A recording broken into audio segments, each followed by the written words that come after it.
people gathering in the street corners. There's loads of people gathering in the parks. There's loads of people gathering in the cinemas. There's not enough people gathering in the masjid. Why? Because of that fitna. Once Sayyidina Hassan Basri radiallahu ta'ala anhu, he was walking through the streets of Basra. And he saw a group of men dragging a dead body. Sayyidina Hassan Basri radiallahu ta'ala anhu, when he looked at that man who was being dragged, he was dead, he was being dragged in the streets of Basra, he fainted. He fainted. When the murids, they went up to him and they said, Ya Sayyidi, wow, Ya Sayyidi, why did you faint? What happened? And Sayyidina Hassan Basri radiallahu ta'ala anhu, he said to his murid, did you recognize that dead man who was being dragged in the streets of Basra? Did you recognize him? And his murid, they said that no. Sayyidina Hassan Basri radiallahu ta'ala anhu, he says that that man was one of the most pious people of his time. One day he was going to the masjid. He was going to the masjid and he saw a woman walking on the other street. His eyes fell upon her and he fell in love with her. Instead of walking towards the masjid, he changed his direction and he started walking after the girl.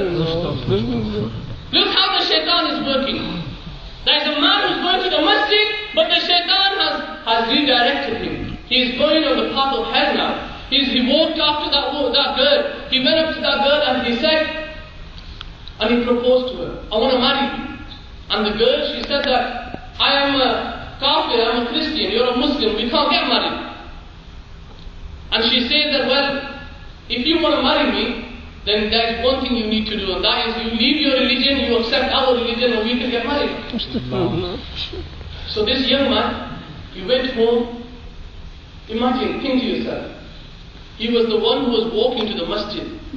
So that tells us that he was a pious man. That tells us that he had the fear of Allah in his heart. But look how the way the shaitan works. This man all night and all day, he fell in that trap. He was thinking to himself, what shall I do? What shall I say to her? And there are so many young brothers who are sat here. We think it's cool to have a girlfriend we think it's cool. But my dear Islam brothers, you are not cool, but you are being trapped in the trap of the shaitan.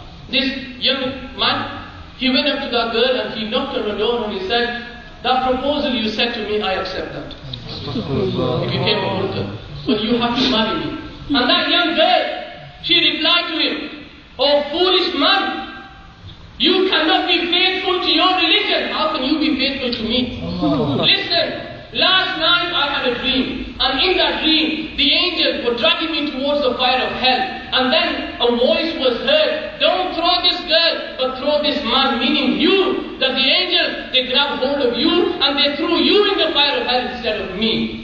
And then she said that a man came and he taught me how to read Surah Ikhlas, Qul huwallahu ahad. And she says, oh foolish man, alhamdulillah, I have accepted Islam, I have read the kalima, now I am a Muslim. And because of the love of me, you have changed your religion, therefore we can never marry. And Sayyidina Hassan Basri radiallahu ta'ala anhu says that this is that man, he is dead now and the people are dragging his body in the streets of Basra.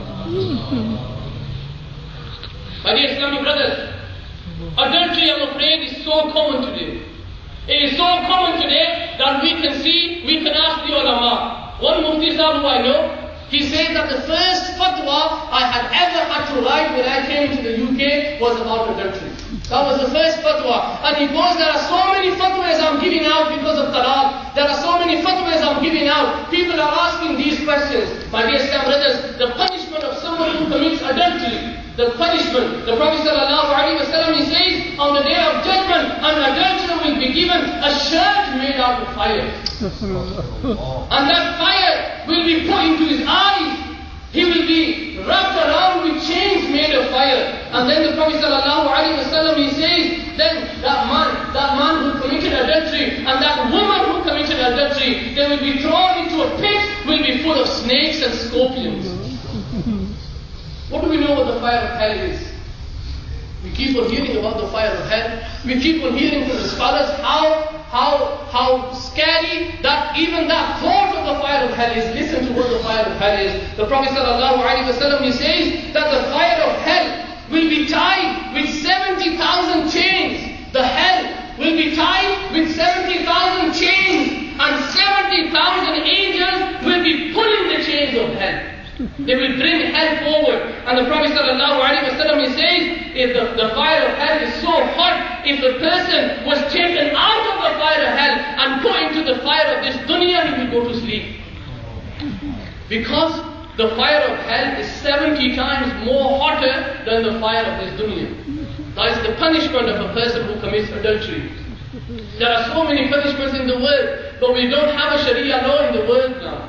So therefore, my dear Islam brothers, don't think to yourself. Allah says in the Quran, "Az-zaniyatu waz-zani fajlidu kulla wahidin minhuma mi'ata jaldatin wahida." You know, the person who commits adultery, and if they are not married, they will be slashed 100 times each. And if they are married, they will be stoned to death. But because we don't have a Sharia law, never think to yourself. Never let the shaitan think to yourself, oh, I can commit adultery. We live in a country that we are, there's no one can do anything to us. We can do whatever we want. But my dear Islam brothers, are you not going to die one day? Are you not going to see Allah Azza wa Jalla? Are you not going to be standing in front of Allah's court? Are you not going to be buried inside the grave? The Prophet ﷺ, he says that a person who committed adultery, when he is buried inside the grave, his kafan will be turned into fire. There will be a bald-headed snake who will bite him, who will sting him, and one sting, the pain of that will be for 100 years, and that snake will bite him until the day of judgment. My dear Islamic brothers, today we can see that. We all live in this society. We all know what is happening around our neighborhood. There are so many people. There are so many people coming, so many sisters coming, writing letters for ta'wizat. My husband, he doesn't live with me no more. He's living with a gori, he's living with another woman. My dear Islam brothers, do you know what effect that is having in your own family? You know what that effect is having? Because we think that this is fun. But in actual fact, what is happening, we ourselves as Muslims, we are giving Islam a bad name. Let me give you an example. In a newspaper in South Yorkshire, I'm not going to mention the city, in South Yorkshire, in the newspaper, the headline news was, 5 arrested for the charge of prostitution. And that headline, my dear Islam brothers, I was gobsmacked and I was sad to hear, or to read the names, Muhammad so-and-so, Hussein so-and-so, Ahmad so-and-so. The police arrested, this 2 weeks ago, arrested 5 people in connection with prostitution, and they were using girls age of 13 and 14 years old. You tell me what kind of message is that going to give out to the people? You tell me what kind of image is that going to give to Islam? That image, them brothers couldn't do anything better with Islam. Who gave them the rights to even put a bad name towards Islam? And people are discussing that. That discussion is in the forums. That discussion is in the local community. That discussion.